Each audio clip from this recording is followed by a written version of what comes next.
Bueno, Vicky, ya está. Sí, ahí está. Ahí. Bueno, ahora sí, muy buenas tardes a todas y a todos. Les doy la bienvenida a este encuentro. Mi nombre es Victoria Escarcela Racio. Soy una de las coautoras del libro El juicio por la verdad en Mar del Plata, cuya presentación nos convoca. En nombre de todo el grupo, primero quiero agradecerles por estar acompañándonos en esta presentación, que es resultado de varios años de estudio y trabajo. Así como esperamos que el contenido de la investigación les resulte de interés. El libro fue escrito en conjunto con Federico Adler, Lucía Banús, Alejandra Cardacci, Ana Paula Rodríguez y Juan Carlos Blasic, a quienes estaré presentando en breve.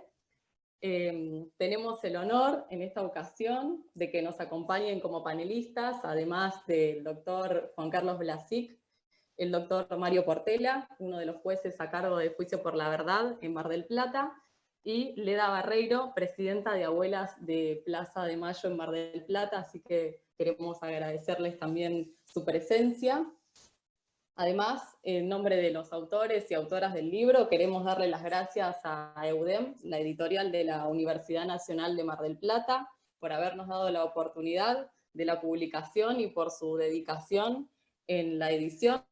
Contamos con la presencia de la directora de la editorial, la licenciada Andrea Di Pace, por lo que pasaré a darle la palabra a ella en primer lugar.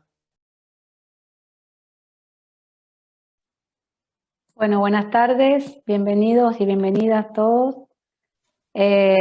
Acá muy feliz de presentar este libro en un año tan particular que hemos transitado con esta nueva forma de trabajo y bueno, para nosotros fue todo un desafío. En esta oportunidad vamos a presentar el libro El juicio por la verdad de Mar del Plata 2017 y que bueno, que fue editado, como dijo Victoria, por la editorial de la Universidad Nacional de Mar del Plata. Para los que no nos conocen, es una editorial universitaria que transita ya por sus 15 años de creación. Quiero agradecer al doctor Juan Carlos Blasic por confiar en la editorial. Ya es el segundo libro que edita con nosotros. Y bueno, en esta oportunidad el libro se ha publicado en versión digital, que después les voy a compartir por el chat el link donde lo pueden encontrar. Pero bueno, se encuentra publicado en la Biblioteca Virtual EUDEM y también próximamente va a estar disponible en la plataforma de Amazon Print on Demand para el que quiera comprar el libro en formato papel. Lamentablemente por ahora Argentina no está disponible, pero sí en Europa y en Estados Unidos. Así que bueno, gracias nuevamente. La verdad que fue un placer trabajar con los autores y autoras. Fue muy grata la tarea. Bueno, ahora les comparto por el chat el link donde lo pueden conseguir, leer, disculpen. Gracias. Bueno, nuevamente muchísimas gracias, Andrea. Les comento que esta obra es el resultado de 4 años de investigación del Grupo Convención Americana de Derechos Humanos que dirige el profesor Juan Carlos Blasic en la Facultad de Derecho de la Universidad Nacional de Mar del Plata. El objetivo de la investigación es analizar el desarrollo de este proceso judicial que conformó unas modalidades en las cuales el Estado argentino llevó adelante las instancias de transición y averiguación de lo verdaderamente ocurrido durante el terrorismo de Estado entre los años 1975 y 1983. Se ha analizado la importancia de tales procesos en la construcción de la memoria y verdad, la evolución de la jurisprudencia interamericana sobre el derecho a la verdad, el rol de los organismos de derechos humanos en la promoción y sostenimiento de estos procesos por la verdad, y cómo este proceso transicional permitió reunir el material de prueba para los posteriores juzgamientos a los responsables del terrorismo de Estado. La investigación analiza el expediente en sí mismo como proceso judicial, con su inicio, estructura y características distintivas, la incidencia de los testimonios y análisis discursivos y la participación de la sociedad y de las instituciones. Asimismo, en forma más específica, ciertos capítulos analizan el tratamiento, por ejemplo, de la violación como delito autónomo de lesa humanidad, el circuito represivo del centro de la provincia de Buenos Aires y la continuidad de los juicios por la verdad una vez reabierta la etapa penal punitiva. Finalmente, se aboca al estudio de las posibles repercusiones regionales de tales juicios y a un análisis complementario vinculado con el desarrollo de los procesos con contenido punitivo entre el 2003 y el 2014. Ahora, hecha esta breve introducción, de la que luego igual el doctor Juan Carlos Blasic nos va a hablar de este libro, le voy a dar la palabra al doctor Mario Portela, quien se ha destacado por ser un profesor titular de la materia de Teoría General del Derecho en la Universidad Nacional de Mar del Plata, de la Facultad de Derecho, y por haber integrado desde el año 1994 hasta el corriente año el Tribunal Oral Federal de Mar del Plata. Ha sido uno de los magistrados a cargo de llevar adelante y con la responsabilidad que eso conlleva el juicio por la verdad en Mar del Plata. Por ello, él fue el quien prologó el libro y le queremos agradecer públicamente por haberlo hecho. La verdad es que estamos muy agradecidos y sin dudas entendemos que para el doctor Portela este proceso del juicio por la verdad ha sido uno de los puntos de inflexión en su carrera judicial y por ello será un honor poder escuchar sus reflexiones personales al respecto. Así que bueno, le cedo la palabra al doctor Mario Portela.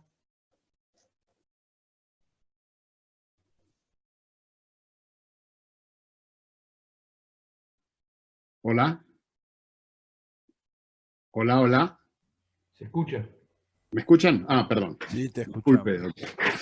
Bueno, en primer lugar, muchas gracias, Victoria, por tan encomiable presentación, que creo no merezco. Como jueces, siempre lo dije y lo repito, como jueces no hicimos nada más que cumplir con nuestra obligación jurisdiccional, no hicimos ninguna otra cosa, ni mejor ni peor, tratamos de hacerlo lo mejor posible.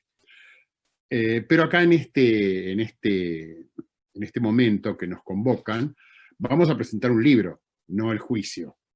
Y lo primero que tengo que decir que realmente este año, que se han cumplido 20 años desde el inicio del juicio por la verdad, que hace poco se celebraron esos 20 años, en el mes de octubre de este año, se han cumplido 20 años y siempre notamos que faltaba material bibliográfico sobre el juicio por la verdad. Había un libro anterior que no era demasiado preciso en su relato, y realmente faltaba el corpus que realmente permitiera la reconstrucción de lo que fue esta etapa para los organismos, para las víctimas, para los testigos, para los jueces y para la ciudad de Mar del Plata. Y para ello nada mejor que haber reunido el equipo de investigación que realmente tuvo a su cargo este trabajo bibliográfico tan relevante, ¿no? A muchos los conozco porque trabajaron conmigo en espacios de militancia. Federico Adler, que trabajó conmigo, trabaja todavía en Justicia Legítima. Lucía Banus, que trabajó conmigo en el Tribunal Oral como relatora mía, que cumplió una labor muy destacada en ese aspecto. Victoria Escarcela, que también trabajó conmigo académicamente en la universidad, que son las tres de los autores que más conozco, y por supuesto el director del proyecto, que es el doctor Juan Carlos Blasic, que realmente es un ejemplo, no interesan tanto los ejemplos académicos, es un ejemplo de su vida personal, porque ha llevado siempre con una dignidad insobornable el peso de ser un militante por los derechos humanos, un verdadero militante por los derechos humanos. Desde que yo lo conozco, que hace muchísimos años que los conozco, más de los que yo quisiera acordarme, pero nadie mejor que él para dirigir este equipo, que fue un equipo tan destacado. Empezando por el libro, volviendo al libro, como en algún momento dije en el prólogo, me interesó mucho, ya el índice que ustedes van a ver, el índice traduce el interés del material que tienen en la mano o en la pantalla, porque van a tener que leerlo en la pantalla. Pero a mí en particular me gustó mucho que el libro comenzara por trabajar desde el análisis crítico del discurso. En primer lugar, porque yo creo que el derecho es comunicación, porque yo creo que el derecho es desde ese punto de vista un objeto semiótico, y entonces me parece que la argumentación, el discurso forman una parte insoslayable de este ser del derecho, por así decirlo. Y básicamente el análisis crítico del discurso que han elaborado los autores, que es una elaboración académica de cierta importancia, permite básicamente definir o nominar, que es el poder que tiene el lenguaje, ¿no? El poder de definición que tiene el lenguaje. Básicamente porque define quién tiene el poder, justamente. No se definen las cosas como las cosas son, sino que se definen las cosas por quien tiene el poder para definirlas. En segundo lugar, porque a través de esta nominación se permitió jerarquizar e innovar, e identificar a los débiles, dicen los autores, yo diría los vulnerables, y fundamentalmente a los integrantes del campo jurídico, a las partes y a los jueces. Y atrás de todo esto hay algo muy interesante, que es la función legitimadora de la verdad que tiene el Poder Judicial. Vale decir, pareciera que los jueces legitiman la verdad. Y, además de legitimar la verdad, coinciden en este proceso tan peculiar que tuvimos en Mar del Plata, haberse unido los más débiles, como decía antes, los más vulnerables, haberse unido los organismos de derechos humanos con las víctimas, con los testigos, con los parientes, con los familiares, con los hijos de detenidos desaparecidos. Y en tercer lugar, otra de las cosas que se señala con mucha propiedad es el paso del tiempo en la justicia, que fue un paso del tiempo no querido por nadie. Vale decir, fue un paso del tiempo obturado por quienes actuaron en la represión ilegal. No se juzgó antes porque no se quiso que se juzgara antes. Y esto es muy importante repetirlo porque resulta que de golpe nos vemos sometidos a un bombardeo mediático donde dicen que en realidad lo que se juzga en los juicios de lesa humanidad son a viejitos pobrecitos que están con pañales. Y los viejitos pobrecitos con pañales fueron los que nunca quisieron sentarse en el banquillo y instaron rebeliones armadas, instaron una serie de cuestiones hasta obligar a dictar las leyes que dentro de un rato veremos. A su vez, de este examen del crítico del discurso, los autores se permiten señalar algunos objetos peculiares. En primer lugar, que el comienzo del juicio no fue el comienzo de los hechos que motivaron el juicio, no fue el 24 de marzo de 1976, sino que los hechos empezaron en 1975. Cuando organizaciones civiles amparadas por el Estado, desde el Estado, fundamentalmente desde el Ministerio de Bienestar Social, comenzaron a sembrar el terror en las calles de Mar del Plata. En segundo lugar, incluir eso, la participación de los civiles en la represión ilegal. En tercer lugar, caracterizar plenamente, y esto es lo que diferencia el juicio por la verdad y los juicios posteriores del primer juicio, el de la causa 13, caracterizar la politización de las víctimas, vale decir, todas las víctimas eran víctimas políticas, eran víctimas politizadas. Pero no eran víctimas políticas de un solo sector, del Partido Comunista, o de la JUP, o de Montoneros, o del Partido Comunista Leninista, Marxista-Leninista, sino que eran lo que los represores denominaran subversivos. Una definición tan ambigua, tan amplia, que permitió señalar con toda claridad el carácter sistemático de la persecución a civiles, que es lo que define a los delitos de lesa humanidad. Y en segundo lugar, la expansión territorial que tuvo este juicio a raíz de la competencia territorial del Tribunal Oral, que hizo que nos trasladáramos e hiciéramos audiencias del juicio por la verdad en Necochea, en Olavarría, en Tandil, en Azul, en Las Flores. Este libro es muy importante, pero le van a seguir otros, porque faltan las anécdotas del juicio por la verdad. Vale decir, la manera en la cual fuimos recibidos en cada uno de esos lugares, que yo tengo muy guardada en la memoria. Por ejemplo, en Tandil fuimos recibidos en el Consejo Deliberante, que nos prestó una sala impresionante, con presencia de todas las escuelas, de las fuerzas vivas de la ciudad de Tandil, todo el mundo interesadísimo, se transmitía por radio, y en azul nos dieron un teatro lujosísimo, terriblemente lujoso, todo ornado con tapizados rojos de las butacas. Estábamos solos. Estábamos los 3 jueces, los querellantes, los fiscales y los testigos a un costado que iban pasando de a uno, y no había una sola persona. Ni hubo ni siquiera una mención radial o en los diarios de que ese día se iba a hacer el juicio por la verdad, cosa que no era habitual, porque no es habitual que un tribunal oral federal se traslade a una ciudad del interior a hacer un juicio. O sea, eso forma parte de la anécdota que de alguna manera va a tener que contarse en algún otro libro. Por eso digo que hace falta realmente bibliografía, y este libro que estamos presentando hoy va a contribuir a cerrar ese circuito. En segundo o tercer lugar, señala muy bien los autores, los investigadores, el paso del tiempo histórico. Vale decir, la primera época, 1983-1986. El valor del presidente en ese entonces, Raúl Alfonsín, su cuerpo de asesores. Destaco a 2 que fueron profesores míos, Carlos Nino y Eduardo Rabossi, que fueron los que impulsaron, básicamente, en primer lugar, la anulación de este esperpento que habían dictado los militares, que era la ley de autoamnistía, y en segundo lugar, el primer juzgamiento de los crímenes de lesa, sentando en el banquillo a los integrantes de las 3 juntas militares que habían pasado entre 1976 y 1983. Creo, personalmente, que la sentencia que culminó el proceso fue una sentencia débil. Fue una sentencia débil explicable por el entorno. El país estaba lejos de estar pacificado, los represores y la represión ilegal y las Fuerzas Armadas conservaban todo su poder, absolutamente todo, y era muy difícil hacer realmente un juicio apoyado que no terminara con la democracia en menos de 6 meses.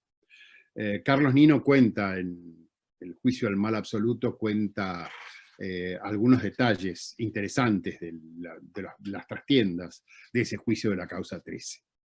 Inclusive hubo criterios de autoría muy discutibles para nosotros, ya vamos a volver, pero obviamente tuvo un fuerte valor simbólico y un fuerte valor actitudinal, pese a que hubo mucha bondad en las condenas, e inclusive hubo 2 o 3 absoluciones absolutamente inexplicables. Después de este juicio y después de todas las cosas que sabemos, la Semana Santa, los apretes militares, la rebelión de los carapintadas, vino lo que llamamos, o lo que en general yo llamo, la época de la impunidad, que es la época de la impunidad de los indultos, 1986-2003. Y antes de entrar en la tercera época, que es la del 2003 hasta el día de hoy, que es la de los juicios, vamos a detenernos en esa segunda época, la época que yo llamo, que los autores también llaman de la impunidad, porque es en este momento que aparecen los juicios por la verdad. Y los juicios por la verdad aparecen gracias a una sentencia de la Corte Interamericana de Derechos Humanos que recoge la Corte Suprema de Justicia de la Nación en Aguiar de la Pacó. Es impecable el trabajo de investigación que han hecho los autores de este libro respecto a la jurisprudencia americana en el tema, que termina básicamente con el reconocimiento del derecho a la verdad. Derecho a la verdad y punto, porque no podíamos juzgar a nadie, estaban indultados, estaban todos indultados.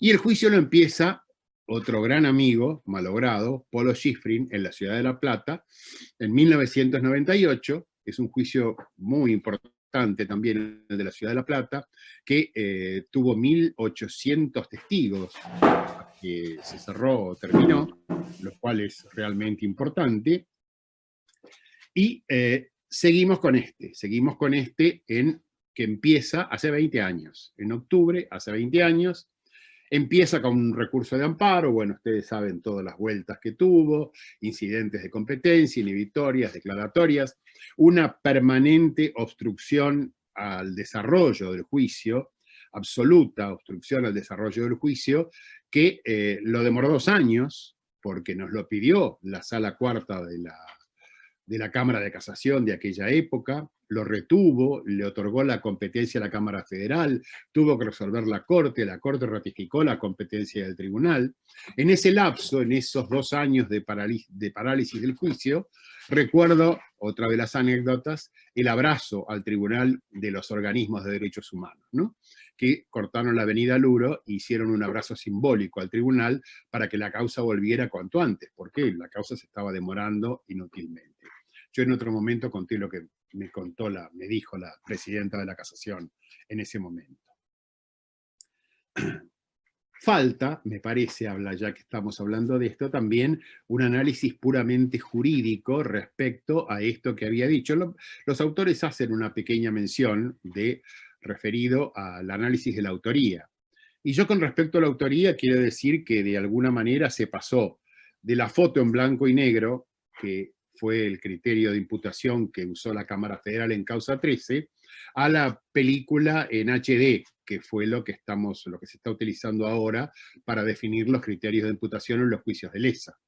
Vale decir, se pasó de una autoría material pura y simple a la autoría mediata, después al dominio del hecho, y finalmente a lo que hemos venido aplicando desde el Tribunal Oral de Mar del Plata y en La Plata, con criterio, porque tenemos un montón de sentencias ya confirmadas, Circuito Camps, Juicio de Moreno, Juicio de la Barría 1, Base Naval 3 y 4, donde aplicamos la teoría de la infracción de deber, que es una teoría novedosa, que es una teoría nueva, pero que permitió que por mayoría, con el doctor Parra, condenáramos, por ejemplo, en el juicio de Base Naval 3 y 4, al coronel o al general Arrillaga, que era jefe de la subzona, por delitos perpetrados, delitos de homicidio calificado, perpetrados por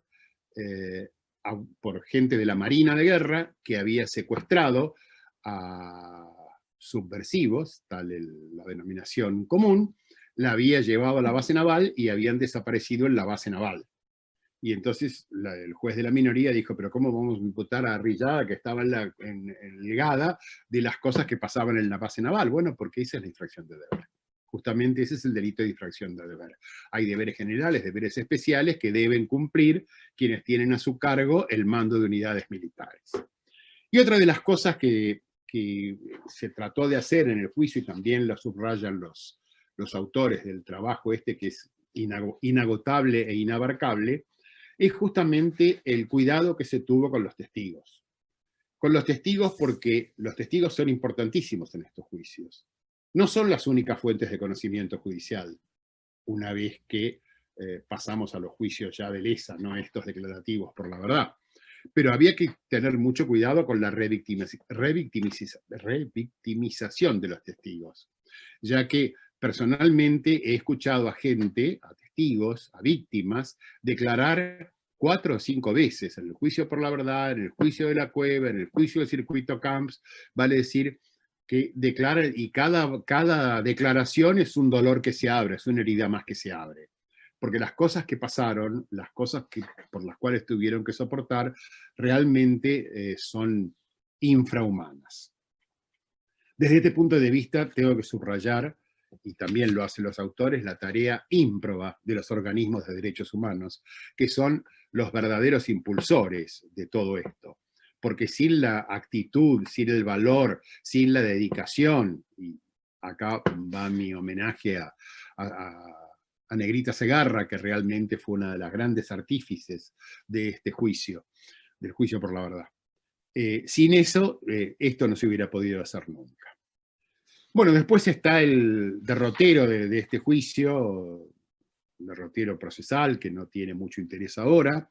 Está sí la consideración de la violación como delito autónomo y la detención de Molina en el año 2002, plena época de la impunidad, que fue detenido en la audiencia, en la sede del Tribunal Oral. Fue detenido por nuestra orden, por orden judicial, como autor responsable del delito de violación, al cual ya empezamos a considerar como un delito autónomo de lesa humanidad, cosa que después se ratificó en la sentencia condenatoria.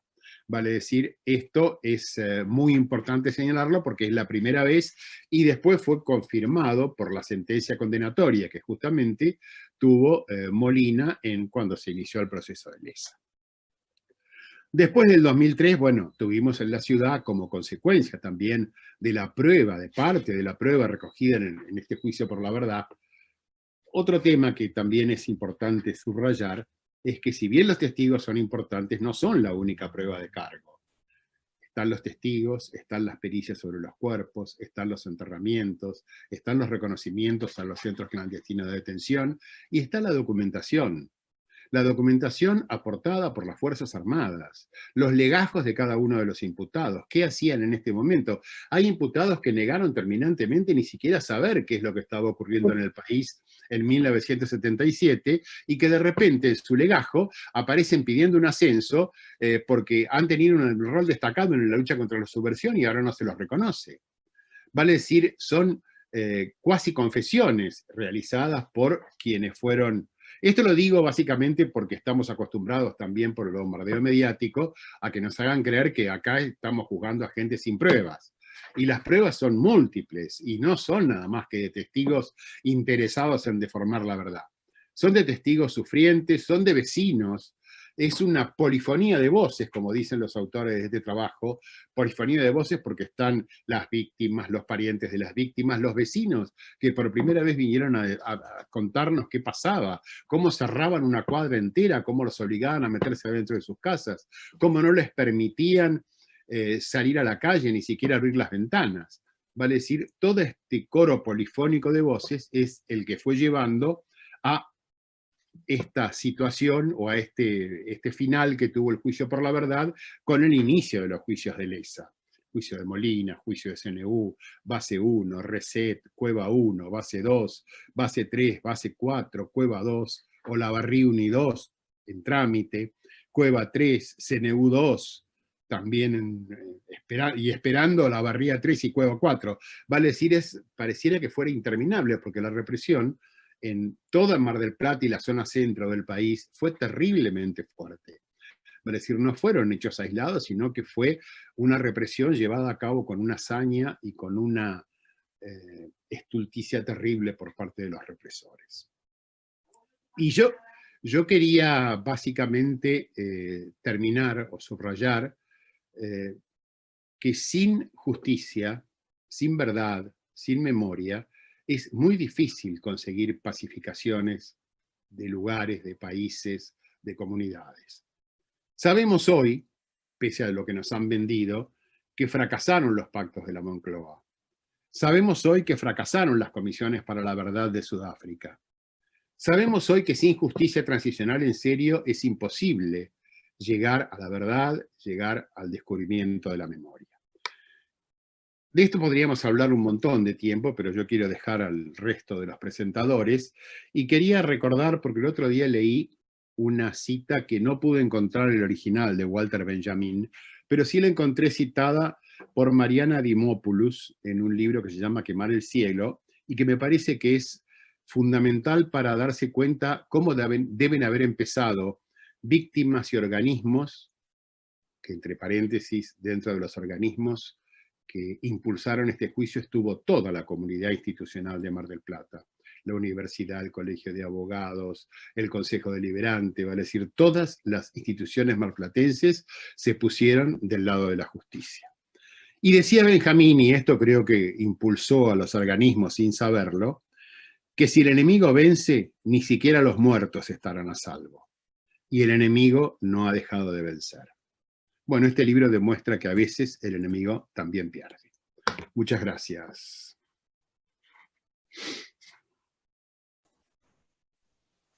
Muchísimas gracias, Mario. La verdad que un lujo siempre escucharlo. Y bueno, estaremos a la espera de ese libro con las anécdotas tan interesantes. Así que bueno, la verdad que estamos muy agradecidos de que nos esté acompañando en esta presentación. Y bueno, a continuación, otra panelista de lujo. Le voy a dar la palabra a Leda Barreiro, la presidenta de Abuelas de Plaza de Mayo, con sede en Mar del Plata, que es una referente fundamental en el activismo por los derechos humanos, no solamente en nuestra ciudad de Mar del Plata, sino a nivel nacional. Así que, bueno, le cedo la palabra a Leda. ¿Sí? Hola. permítame que comience diciéndole que me parece casi como surrealista que estemos hablando de estos, los 20 años del juicio por la verdad. Porque desde entonces pasaron tantas cosas, me refiero a la justicia, bueno, y al marchar por la justicia permanentemente, que tuve que retrotraerme, se me enredó la lengua, atrás para refrescar, porque uno que pasa, me parece que es humano que trate de guardarlo y no pensar en eso, porque si no se le pasa a uno la vida y se olvida de vivirla, ¿no?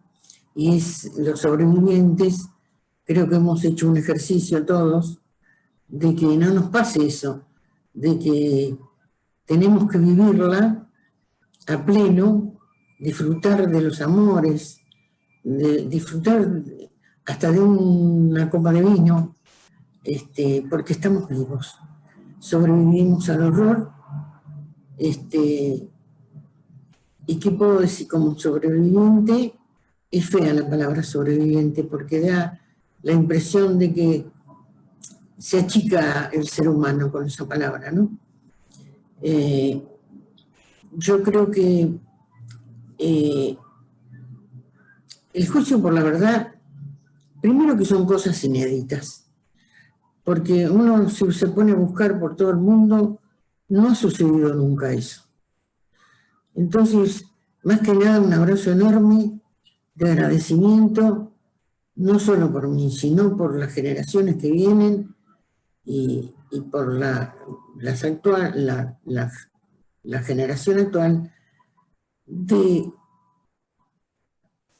de saber la verdad, de que esto produzca que se sabe la verdad de parte de los protagonistas. No es lo mismo leerlo en un libro que puede tener otros intereses el autor, torcerlo un poquito, que escucharlo de los protagonistas. Entonces yo veo acá muchas caras conocidas y me siento muy agradecida de estar en el grupo. Y me parece fabuloso que se les haya ocurrido hacer este tipo de actividad a 20 años del juicio por la verdad. Por primera vez la sociedad tuvo de primera mano la información, y no la que le dieron o los medios o después los que se les dio por escribir lo que querían, sino de la verdad de la boca de los sobrevivientes. Y no sé, el primer orador que dijo que después se cuentan las cosas más torcidas y que no es lo mismo que lo diga el que lo vivió. Y el que lo vivió,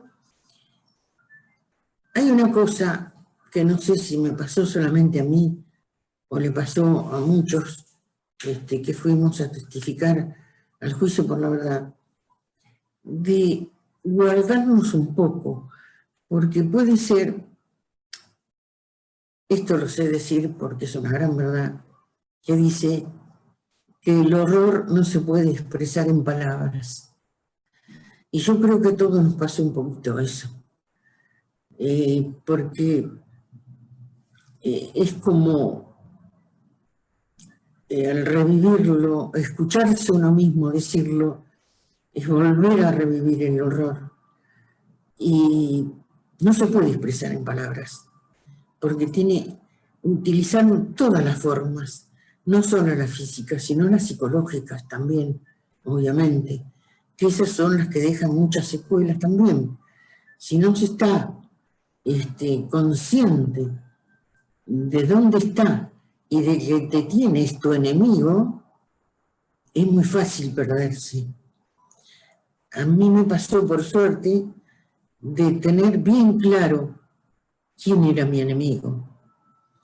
De manera tal que llegaron a decir entre ellos los torturadores, ¿pero esta es boluda o qué? Porque era así. Yo era la boluda, digamos, ¿no? Entonces, el papel del sobreviviente al declarar es muy importante, y no lo digo en este caso por mí, lo digo por todos los que fuimos a declarar. ¿Ustedes no se asombran todavía de que pese a lo vivido, cuando nos convocaron, fuimos todos? Habrán sido unos pocos los que no fueron, pero por lo menos en Mar del Plata yo creo que fueron casi todos.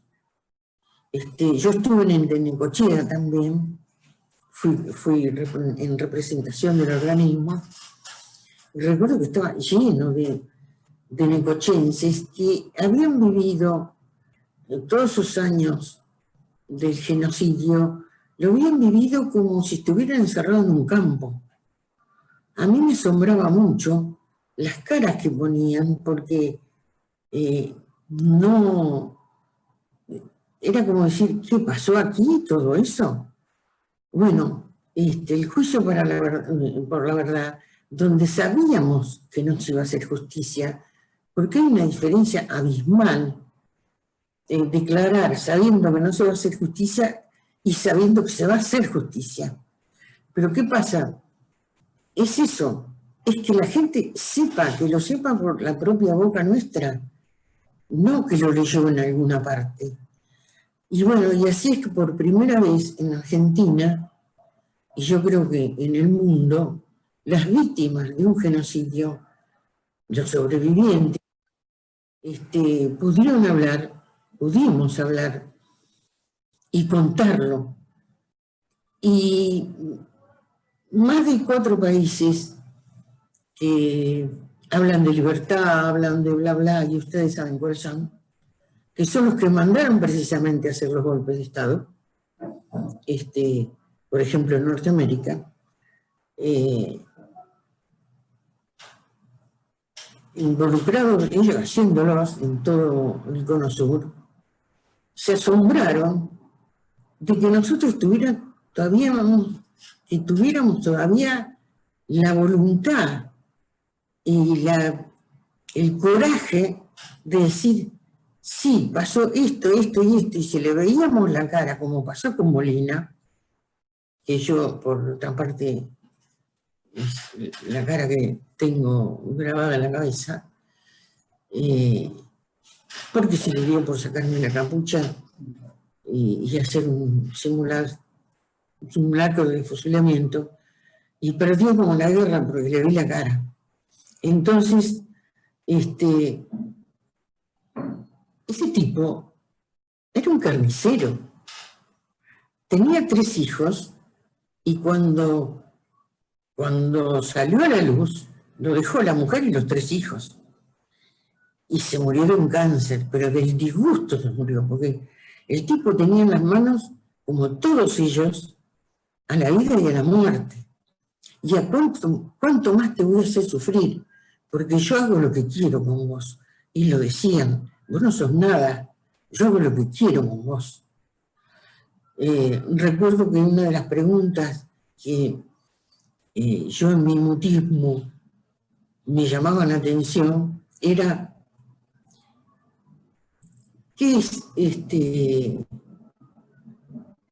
el socialismo? Ustedes dirán, qué pregunta tonta. Pero de ahí yo supongo que iban tirando de un hilo para ver hasta dónde uno realmente estaba involucrado en política, ¿no? Es decir, el sobreviviente estaba atento a los interrogatorios, a ver qué iba a responder, porque también ahí dependía mucho la vida y la muerte y las ganas del que era jefe en ese momento también, ¿no? Porque todos tenían permiso para matar. Y hoy me parece tan importante que estemos hablando, porque ese fenómeno que se produjo en el juicio por la verdad, lo estamos recordando y se me ocurre una idea, porque acá está la autora del libro, Y yo creo que tendría que haber mucho más literatura sobre esto. Porque lo que le pasó en Argentina, siendo que el Cono Sur estuvo ocupado por golpes igual que aquí, no pasó en ninguna parte. Aquí se ensañaron tanto, que nos robaron a los nietos. Entonces, cuando la mujer estaba embarazada, primero que ya no cabía que saliera con vida del lugar del secuestro, porque ese hijo lo iban a robar. Entonces ya estaba condenada a muerte, ni bien la tomaban prisionera. Eso, una de las cosas que a mí más tengo que trabajar para que no me borre todo lo que tengo, porque tengo amor, tengo hijos, tengo nietos. Es eso que pasó mi hija, con su bebé que estaba tan feliz y que se lo robaron. Eso no pasó en ninguna parte del mundo, porque, bueno, lo están buscando y ya son hombres y mujeres mayores, pero ¿qué efecto causa en una sociedad? Si a vos yo te puedo secuestrar, desaparecer, asesinarte y tirarte en cualquier parte, ¿qué más puede pasar? Y vos pensás, nada, sí, robarte a tus hijos. Y están por ahí, y le robaron la identidad. ¿Y eso qué pasa en el resto de la sociedad? Un manto de terror. Nadie sabe en qué barrio no desaparecía una persona. Pero el manto de terror era tan grande que nadie sabía nada. Nosotros en nuestra filial viene gente de esa época que recién están perdiendo el miedo. Uno dice, es cosa de loco, no es cosa de loco, porque nuestra psiquis, nadie te dice cómo va a funcionar dentro de 20 años. Y funciona así. Hace 40 años más, y en nuestra filial va gente a contar cosas que sucedieron o que vieron, que fueron testigos, y que recién ahora, por ejemplo, vino un bebé que la mamá no estaba embarazada y se crió ahí, ahora tiene tantos años. Datos, es ahí donde nosotros comenzamos la investigación. Como abuela debo decir que no va a terminar nunca esta búsqueda, porque quedamos muy poquitas abuelas, y cuando digo poquitas es menos de media docena, pero ¿qué pasa? Los nietos que recuperamos se están haciendo cargo de abuelas de Plaza de Mayo. Es decir, perdóname que me pierda en abuelas porque se darán cuenta que es lo que tengo permanentemente. Y los nietos se van a hacer cargo del organismo. Eso es la alegría que a mí me da, porque queda nada menos de los nietos recuperados. Esto es una lección de lucha. Y ya sabemos que sin lucha no se logra nada. Los juicios por la verdad fue eso. Se sabía que no iba a haber castigo. Y sin embargo ahí estábamos todos dando nuestro testimonio. Y la gente de la justicia, que es maravilloso lo que hicieron, maravilloso. Acá está el doctor Portela. Es extraordinario. ¿A quién se le ocurría hacer un juicio sin justicia? Y bueno, era para eso, para que las generaciones futuras lo supieran de primera mano. Y me alargué demasiado, disculpen, corto acá, y así siguen los demás. Gracias. Bueno, Leda, muchísimas gracias por tus palabras. La verdad, qué importante escuchar a una sobreviviente y que nos hables también de la importancia de los juicios por la verdad para alguien que realmente lo vivió. La verdad es que bueno, que para nosotros es muy, muy importante contar con tu presencia en este momento. Así que en nombre de todos los autores y autoras del libro estamos realmente muy agradecidos. Ahora voy a pasar a hacer una reseña de quienes somos autores y autoras del libro. El doctor Juan Carlos Blasic es abogado, doctor en ciencias jurídicas, especialista en justicia constitucional y procesos constitucionales, profesor ordinario de Derechos Humanos y Garantías Constitucionales, profesor adjunto de Teoría Constitucional en la Facultad de Derecho de la Universidad Nacional de Mar del Plata, docente de posgrado, investigador, categoría 2 del programa de incentivos, director del Grupo de Investigación Convención Americana de Derechos Humanos, integrante de la Asamblea Permanente por los Derechos Humanos de la mencionada facultad. Lucía Banus es abogada, estudiante de la maestría de Derechos Humanos de la Universidad Nacional de Mar del Plata. Ha trabajado, como ha citado el doctor Portela, más de 7 años en la Justicia Federal Criminal de Mar del Plata y particularmente en las causas por delitos de lesa humanidad. También integrante del Grupo de Investigación Convención Americana de Derechos Humanos, ha sido becaria y docente adscripta de la mencionada facultad y ponente en encuentros científicos. También está Federico Adler, que se encuentra por aquí, es abogado por la Universidad Nacional de Mar del Plata, graduado mejor promedio en el año 2013, tiene un máster por la Universidad de Génova en Derecho y Democracia Constitucional, ha sido visitante profesional de la Corte Interamericana de Derechos Humanos, docente regular de la Universidad Nacional de Mar del Plata, integrante de diversos grupos de investigación, es secretario del Juzgado de Garantías del Joven número 2 de Mar del Plata, y autor de varios trabajos relacionados con el derecho internacional de los derechos humanos.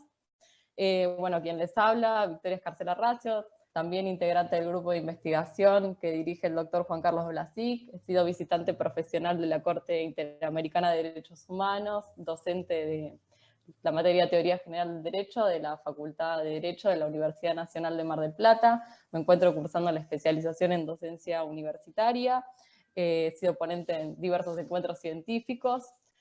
Ana Paula Rodríguez, que también aquí se encuentra, la saludo a Ana Paula, es abogada también, integrante del grupo de investigación, auxiliar en el Juzgado Federal número 3 de Mar del Plata. Alejandra Carvacci, abogada, integrante de la Clínica Jurídica sobre Discapacidad y Derechos Humanos, participante de la 9ª competencia sobre derechos humanos que organizó la Universidad Nacional de La Plata, integrante del grupo de investigación. Y bueno, hecha esta mención de los autores y autoras del libro, ahora paso a darle la palabra a nuestro querido director del grupo de investigación, Convención Americana de Derechos Humanos, el doctor Juan Carlos Blasic. Buenas tardes a todos, les agradezco la presencia. Y dentro de este contexto, lo primero que quiero manifestar es mi profundo agradecimiento y reconocimiento al Tribunal Oral Federal de Mar del Plata, porque fue a través de su iniciativa la posibilidad de acceder al texto total del juicio por la verdad, sobre el cual nosotros pudimos hacer la investigación. Eso nos facilitó enormemente la actividad, ya que teníamos el material, digamos, a nuestra disposición, y en ese sentido queremos agradecer profundamente al tribunal su disposición. Por otro lado, quiero agradecer en particular al doctor Atilio Borón, porque fue él quien hizo el examen académico del libro para su posible publicación a través de la editorial de la Universidad Nacional de Mar del Plata. Quiero agradecer a Mario Portela el hecho de que haya aceptado prologar el libro, y que realmente el hecho de que un protagonista fundamental de este proceso a su vez lo prologue para nosotros ha tenido una alta significación. Pero sobre todo yo quiero destacar el carácter colectivo de la elaboración del libro. Es decir, todos somos autores, todos hemos trabajado en el texto y en última instancia todos somos responsables de lo que en el texto se dice. Y creo que eso fue para nosotros el mejor homenaje para el juicio por la verdad. Porque desde lo personal creo, por lo menos en mi caso, fue un eslabón fundamental de trabajo colectivo entre los organismos, de trabajo colectivo, de la relación de los organismos con el tribunal, con otros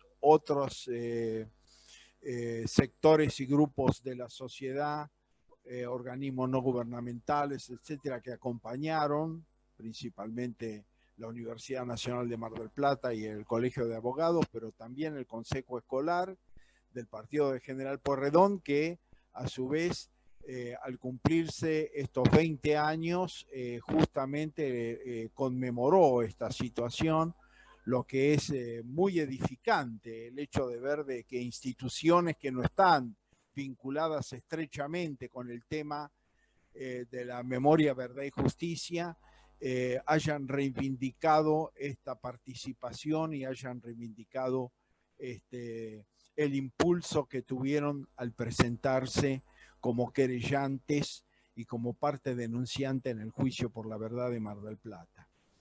Y un poco tomando lo que dijo Leda respecto a Abuelas, también en mi caso personal, quien está ya, digamos, en los últimos años de su actividad académica, el hecho de estar acompañado de un grupo de investigación que promedia los 30 años es altamente reconfortante, porque uno tiene la percepción de que todo lo que se ha hecho y todo lo que se ha trabajado tiene futuro. Ya Mario ha hecho una semblanza bastante precisa de algunos aspectos del texto. Yo voy a tratar de concentrarme en otros o señalar algunas cuestiones que me han parecido significativas. Un tema que deseo destacar es que la totalidad de los autores hemos acordado una dedicatoria, y esa dedicatoria es a quienes tuvieron el coraje de no callar. Es decir, esa dedicatoria no solamente está referida a quienes participaron activamente del juicio por la verdad, sino consideramos que el juicio por la verdad es un eslabón de una larga lucha que viene desde la misma dictadura militar hasta hoy. Y por lo tanto, desde nosotros era o es un humilde homenaje a todos aquellos que han dado vida a la posibilidad de memoria, verdad y justicia en la Argentina. En relación a la estructura misma del libro, tal cual lo señaló Mario, nuestra idea central es que, si bien es un libro que hace un análisis jurídico, lo hace desde una perspectiva crítica. Y es por eso que hemos abordado en los primeros capítulos todo el contexto social, el contexto político en el cual el tema de la construcción de memoria, verdad y justicia se fue desarrollando, y sobre todo haciendo hincapié en el contexto particular en el cual surge el juicio por la verdad de Mar del Plata. Los juicios por la verdad son una verdadera creación jurídica, es decir, no había antecedentes, había unos antecedentes jurisprudenciales de la Corte Interamericana respecto al derecho de las personas, los familiares de los desaparecidos, de conocer el destino final de sus familiares.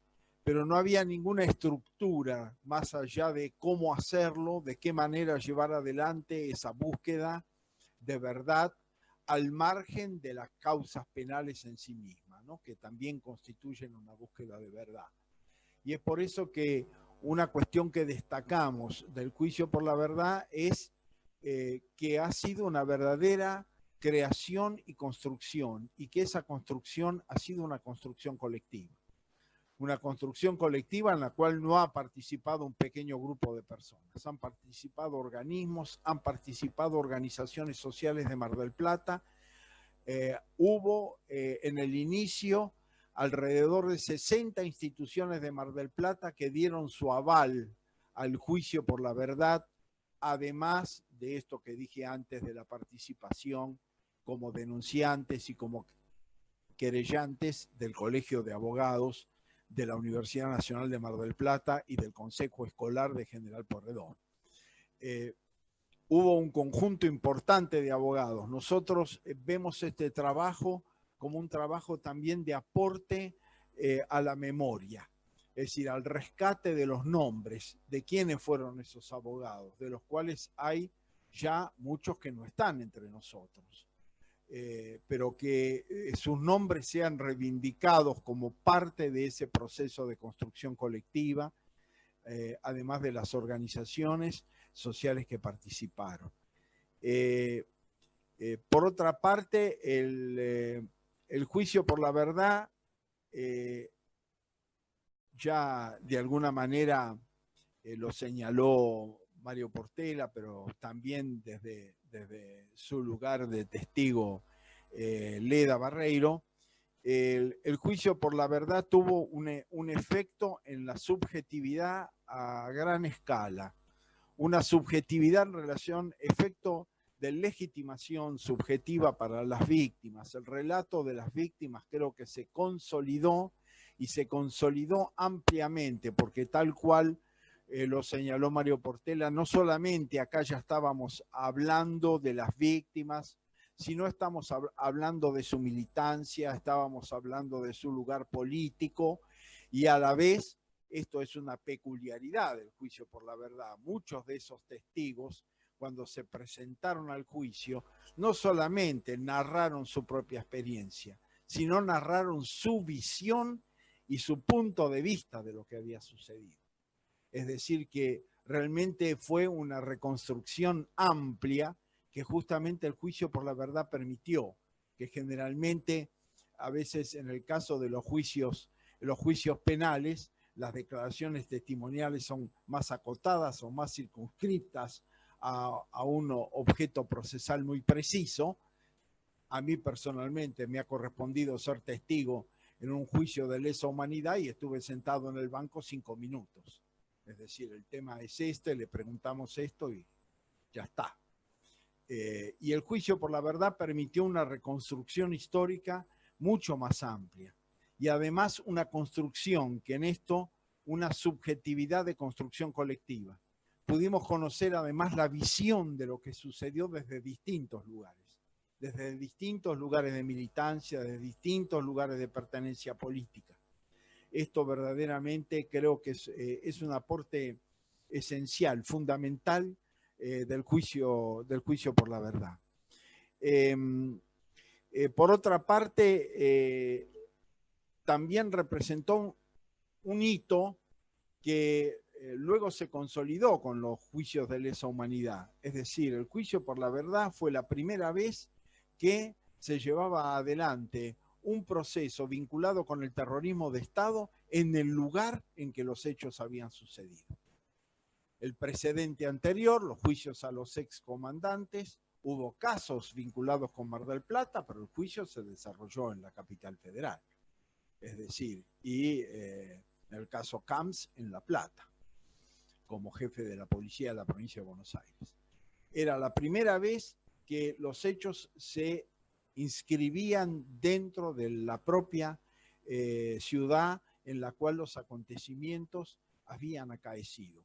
Y esto tiene que ver con el otro aspecto que también nosotros rescatamos en el libro, que es una construcción de memoria colectiva, una de los fundamentos que se dieron para la participación del Tribunal Oral Federal era justamente garantizar la oralidad del proceso y la inmediatez, y la posibilidad de que el público estuviera presente.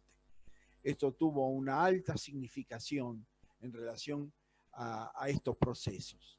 Es decir, la sociedad no solamente tomaba contacto los jueces o el Poder Judicial con lo sucedido, la sociedad podía tomar contacto también directo e inmediato con esos sucesos. Y esto creo que es un aporte altamente significativo del juicio por la verdad y como forma de construcción de memoria colectiva. También nos hacemos cargo de una serie de críticas que se formularon al juicio por la verdad y a la recurrencia al Poder Judicial como mecanismo del Estado para implementar el juicio por la verdad. Ya Mario hizo referencia a este debate entre juicios por la verdad, comisiones de verdad, juicios penales de persecución. Bueno, fue en un momento determinado una cuestión de debate intenso, y en el caso particular de la Argentina, cuando se iniciaron los juicios por la verdad, bueno, hubo toda una tendencia de impugnación, de crítica a los juicios que nosotros en el texto abordamos en detalle. Y por supuesto rescatamos la validación de la verdad jurídica, porque así como la importancia de la CONADEP estuvo dada por el hecho de que era la primera vez que el Estado reconocía la existencia de los desaparecidos como tales, a través del informe de la CONADEP, es decir, o el juicio a los excomandantes. El hecho de que ahora esto se pudiera profundizar a través del juicio por la verdad tiene una significación también muy, muy importante en esta construcción de verdad que ya Mario Portela desarrolló mucho más ampliamente. Hacemos referencia a los organismos de derechos humanos, también Mario ya refirió a ese aspecto. Nosotros rescatamos la labor de los organismos de derechos humanos dentro de un contexto mucho más amplio que el juicio por la verdad, desde el momento de la dictadura hasta la actualidad, y tomamos un hito jurídico que en última instancia puede ser muy coyuntural, que fue la incorporación en el Código Procesal Penal Federal en el año 2009 de la posibilidad de que los organismos pudieran presentarse como querellantes en las causas, pero en realidad esa reforma jurídica es el resultado de una larga lucha de planteos en los cuales, como vemos en el caso del juicio por la verdad, ya se sostenían como parte activa en el sostenimiento del derecho de promover la memoria y la verdad ante los órganos jurisdiccionales.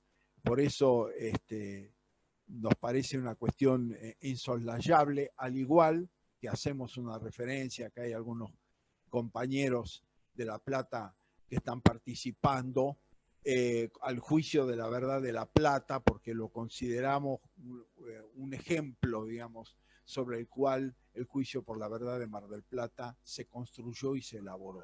Es decir, un antecedente fundamental que también en el texto se rescata.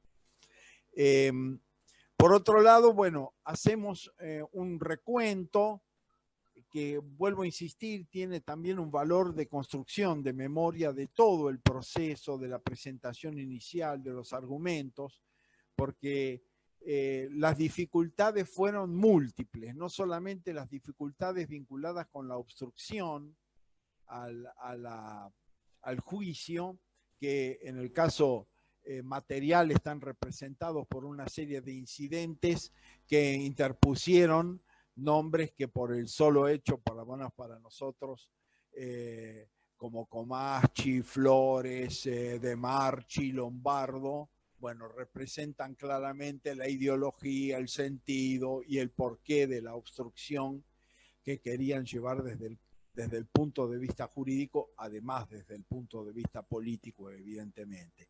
Pero Por otro lado, además de esa situación, estaba el hecho de que la participación del Tribunal Oral Federal como tribunal del juicio por la verdad era inédito en la Argentina. El acuerdo ante la Comisión Interamericana daba competencia a las cámaras federales, pero en el caso particular de Mar del Plata, las cámaras federales, la Cámara Federal de Mar del Plata estaba bajo la influencia de los sectores de la derecha del CNU, como en el caso particular de De Marchi. Entonces nosotros no le podíamos entregar a ese tribunal el desarrollo del juicio. Eso fue todo también un desafío, no solamente político, un desafío jurídico, el planteo de la justificación de la competencia y de darle al tribunal elementos que le permitieran reconocer esa competencia a través de sus resoluciones. Por otro lado, rescatamos otra cuestión, los incidentes, además son incidentes vinculados con la investigación de los hechos. Entonces ahí hacemos una sistematización de los distintos incidentes que se abrieron con relación al juicio por la verdad. Hubo incidentes vinculados con instituciones, como es la Universidad Nacional de Mar del Plata, como fue el caso particular del Hospital Regional o del Cementerio Parque de Mar del Plata. Hubo casos de centros de detención, ¿no? Como fue el caso de la base naval Mar del Plata. Hubo casos particulares también que abrieron incidentes y también hubo circuitos represivos, como el que hizo referencia Mario Portela en su intervención, que fue el caso de Azul, Tandil, Olavarría y Las Flores, que también constituyó un incidente y que después nosotros forma parte del análisis en particular en uno de los capítulos del libro. Por otro lado, bueno, ya se ha hecho referencia al tema del delito de violación como delito autónomo.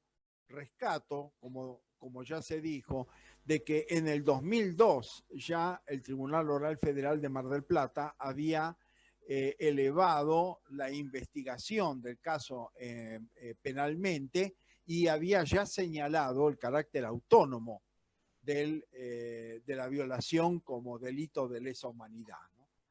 Cosa que luego se convalidó 8 años después, en el 2010, por la sentencia penal vinculada con el caso. Me voy a detener un poco en el análisis del circuito represivo Tandil, Azul, Olavarría, Las Flores. Nosotros en el libro hacemos un análisis de justamente las reuniones que se llevaron adelante en Azul, en Tandil y en Olavarría, vinculadas con los testimonios, vinculado con los aportes que esos testimonios formulan al sistema represivo y además el hecho de que aún en ese contexto aparecen situaciones novedosas en el sistema de represión, como es la vinculación con la celebración de consejos de guerra, que no era un procedimiento que estaba muy generalizado, pero que en el caso de ese circuito justamente se aplicó. Es decir, algunas de las personas detenidas ilegalmente luego fueron sometidas a consejo de guerra como civiles. Y toda esa construcción permite profundizar en el sistema represivo y justamente la jurisdicción amplia del Tribunal Oral permitió extender la mirada sobre el sistema represivo más allá de lo que es en particular el partido de General Pueyrredón o Necochea o General Alvarado. Por otro lado, también el juicio por la verdad tiene una característica que es, yo creo que empezó con una impronta y terminó con otra. Digamos, la impronta primera era como esta es la última carta que tenemos frente a un proceso de impunidad que parecía inamovible.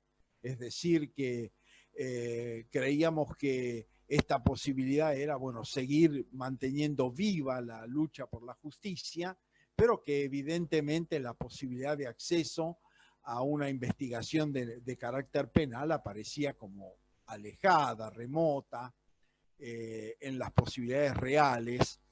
Y esto trajo un fenómeno que nosotros destacamos en el libro.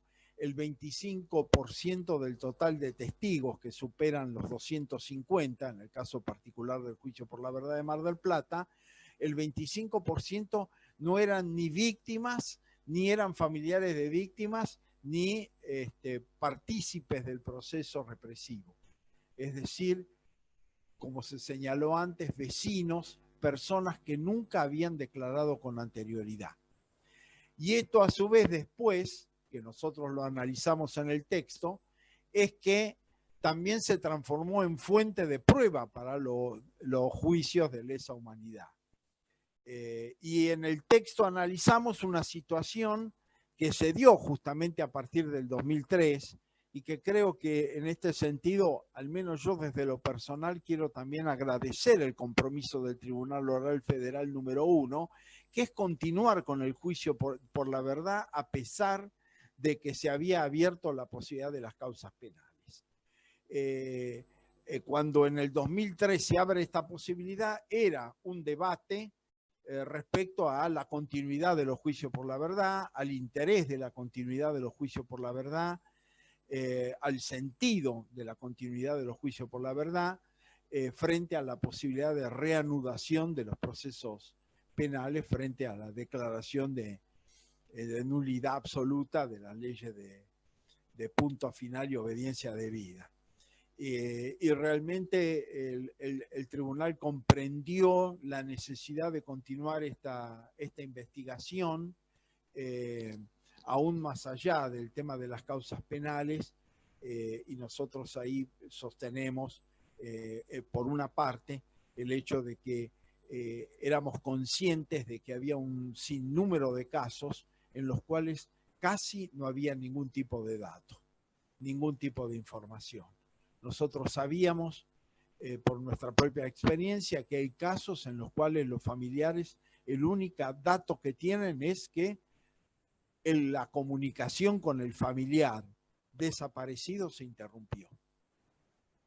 Es decir, no tenían ninguna referencia, ni siquiera que lo habían secuestrado en la calle, no tenían ninguna referencia, simplemente no sabían qué había pasado porque habían perdido contacto.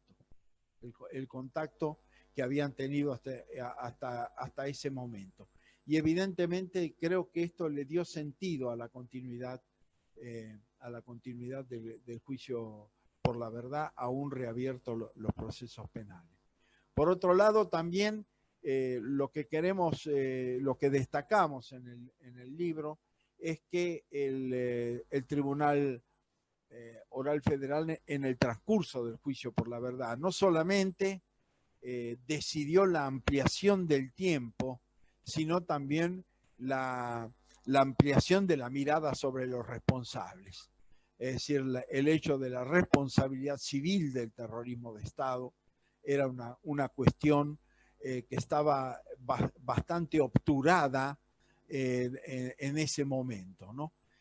Siempre era, bueno, la responsabilidad de los militares, la responsabilidad de las distintas zonas y subzonas y áreas militares en el proceso represivo, pero no la responsabilidad civil, y esta responsabilidad civil se consolidó en el transcurso del juicio por la verdad, y además el propio Tribunal Oral Federal, en el marco del juicio por la verdad, elevó a investigación lo actuado por el CNU. Es decir, que evidentemente esto fue un aporte central del juicio, es decir, el hecho de extender la mirada sobre otras responsabilidades más allá de las responsabilidades estrictamente militares.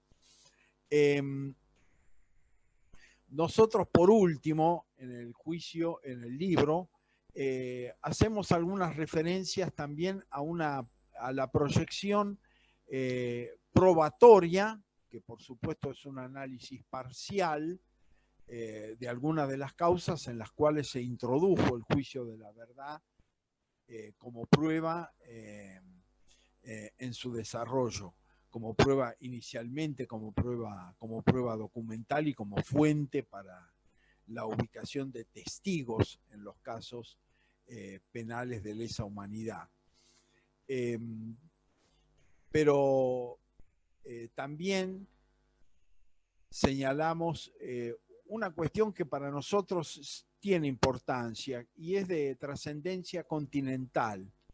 En un capítulo del libro analizamos sobre todo el desarrollo del tema de memoria, verdad y justicia en el Mercosur, que es un proceso difícil, lento, pero que avanza. Es decir, uno de los primeros logros que se logró en el marco del Mercosur fue establecer, digamos, el acceso documental al Plan Cóndor. Es decir, como el Plan Cóndor refleja, digamos, el acuerdo de las distintas dictaduras continentales de América en el proceso represivo, bueno, uno de los primeros resultados de ese trabajo fue el Plan Cóndor. Pero después hay todo un desarrollo para la creación de una fuente, digamos, documental de historia oral. Y yo creo que en ese sentido el juicio por la verdad puede ofrecer una gran riqueza, porque otra de las características fundamentales que tuvo el juicio por la verdad, por un lado por el aporte de la Universidad Nacional de Mar del Plata, es decir, se pudo hacer la grabación de la totalidad del juicio, es decir, que la totalidad de esas declaraciones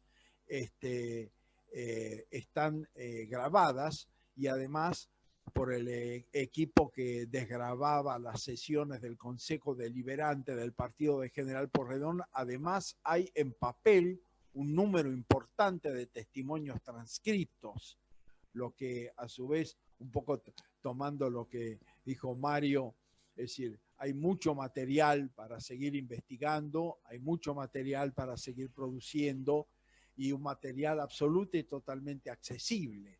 Es decir, que no estamos hablando meramente de actas genéricas de las audiencias, estamos con la posibilidad de acceder a una serie de elementos probatorios verificables en el transcurso del juicio, y que nosotros creemos que puede tener una gran trascendencia hacia el futuro, porque más allá de lo que ha sido las dictaduras militares en América Latina, desde la dictadura en Brasil de la década del 60 en adelante, la Argentina ha producido, tanto a través de los juicios por la verdad como a través de los juicios penales, una estructura documental de declaraciones, de testimonios, de pruebas de distinta naturaleza, que verdaderamente permiten una construcción de la memoria muy pormenorizada, y creo que puede ser un gran aporte para América Latina toda. Y nosotros ahí lo señalamos. Por último, dentro de ese contexto, hicimos un último capítulo vinculado con las causas penales, que abarca un periodo que va entre el 2003 y el 2014. En realidad,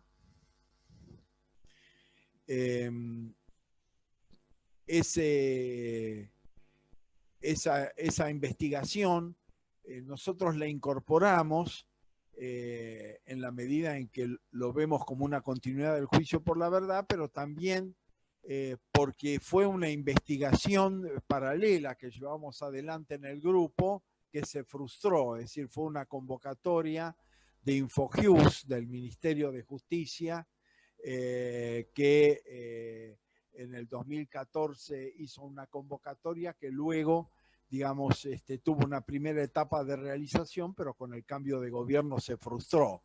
Entonces, bueno, nosotros eso que hasta ese momento habíamos producido, que es una parte del proceso de lesa humanidad en la Argentina, lo procuramos volcar en ese último capítulo, en el cual, como lo destacamos ahí, el doctor Daniel Lanza fue codirector de ese grupo de investigación, Alba Salinas también y Vanessa Fernández formaron parte del grupo, además de los autores acá del libro. Pero no queríamos tampoco que ese trabajo, que de alguna manera no iba a poderse concluir, no se iba a poder definir, bueno, quedara sin editarse, y es por eso que también lo incorporamos. Y además sirve para analizar un poco la evolución de los juicios en materia penal también, ¿no? Cómo se fue de mayor a menor, porque verdaderamente los primeros años, entre el 2003 y el 2006-2007, fueron muy escasos respecto al avance de los procesos. Es decir, el caso de Checolás 2006 fue el primer juicio, a pesar de que se había reabierto las causas, y nosotros impulsamos también la causa Gómez en el Tribunal Oral número 5 de la capital, porque ahí de la capital federal de la ciudad de Buenos Aires, porque ahí se lo juzgaba también a Barda como jefe de la subzona 15, y fue en definitiva la única condena que Barda recibió desde el punto de vista judicial, porque luego fue declarado incapaz de estar en juicio. Pero esto sucedió en el 2008, es decir, que ese primer periodo fue un periodo arduo, en el cual el desarrollo de los juicios fue muy lento y muy trabajoso. Es decir, no es que se abrió rápidamente los juicios, sino que las dificultades continuaron, digamos, las resistencias continuaron, las especulaciones continuaron, y nosotros hasta, en el caso particular de Mar del Plata, tuvimos la penosa experiencia de que algunos procesos de instrucción de esos juicios fueron utilizados con el fin de desprestigiar a los abogados y a las organizaciones de derechos humanos de Mar del Plata. Es decir, que todo ese aspecto también creo que era útil poderlo volcar. Como también, bueno, ya lo había señalado Mario Portela, hay un capítulo en particular donde se analiza el tema de los delitos de violación como delitos de lesa humanidad autónomos, y por lo tanto como crímenes en los cuerpos de las mujeres, ¿no? En ese capítulo además nosotros analizamos una perspectiva, digamos, respecto a la cuestión de la perspectiva de género en materia de justicia, ¿no? Es decir, el hecho de que el delito de violación sea considerado un delito autónomo en materia de lesa humanidad y no como integrante del delito de tortura, para nosotros no solamente es un debate jurídico, sino es un debate desde el punto de vista de la teoría de género, ¿no? Es decir, el hecho de que justamente esa situación reivindicaba de alguna manera una perspectiva de género en el marco de los delitos de lesa humanidad, y vuelvo a insistir en el caso del juicio por la verdad de Mar del Plata. Y finalmente, para finalizar esta exposición, nosotros planteamos el juicio por la verdad también en una proyección de futuro, que no solamente tiene que ver con esta proyección continental, sino que también lo hemos sugerido, tal vez de un modo osado, pero creemos que podía ser un aporte vinculado con el tema de la construcción de verdad respecto al derecho territorial de las comunidades originarias de la Argentina. Nosotros creemos que eso puede ser un aporte en el marco de los juicios por la verdad, porque a pesar de que la propiedad comunitaria está incluida en la Constitución Nacional desde 1994, la experiencia demuestra que su reconocimiento concreto es muy resistido, y es muy dificultoso el avance en la consagración y efectividad de ese derecho constitucional. Y por lo tanto creemos que aún en ese contexto los juicios por la verdad podrían resultar un aporte para la reivindicación territorial de esas poblaciones originarias. Bueno, yo no tengo más que palabras de agradecimiento para la totalidad de las personas, de las organizaciones que participaron del juicio, que hicieron posible su desarrollo, no solamente desde el Poder Judicial, desde la sociedad civil, desde distintos ámbitos. Yo simplemente rescatar una breve anécdota que me puso digamos, me materializó muy fuertemente la necesidad de memoria.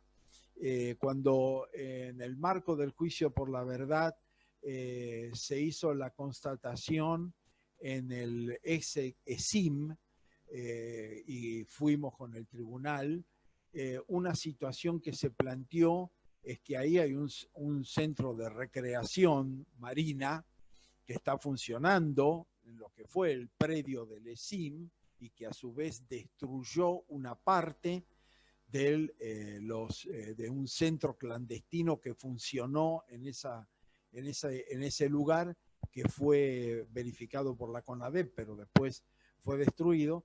Pero ¿qué utilizaron? Utilizaron el personal. Estaba el personal, porque se había dictado una medida cautelar, estaba el personal siendo usado como escudo, de alguna manera, para justificar de que esto podía perjudicar el trabajo de personas. Y yo digo, esto me pone de manifiesto la importancia de la construcción de memoria desde el punto de vista social, ¿no? De la significación de lo que representó la represión ilegal, el terrorismo de Estado, el genocidio en la Argentina, donde no hay solamente responsables militares, responsables civiles, responsables eclesiásticos, responsables empresariales, que verdaderamente deberían responder íntegramente por su participación y por su complicidad. Bueno, muchísimas gracias.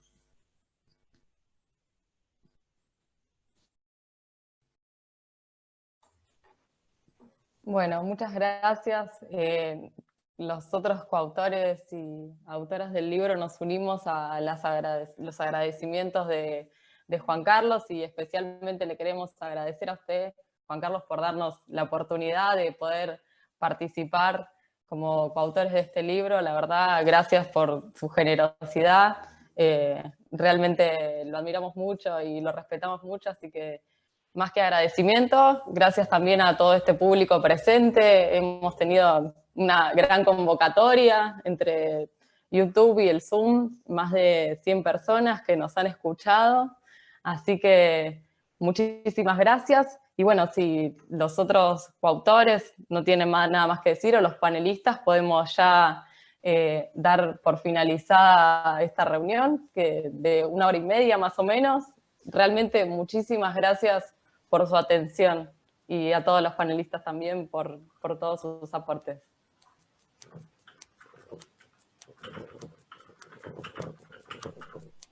Bueno, muchas gracias.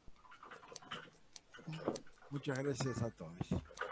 Muchas gracias, Victoria, excelente, gracias.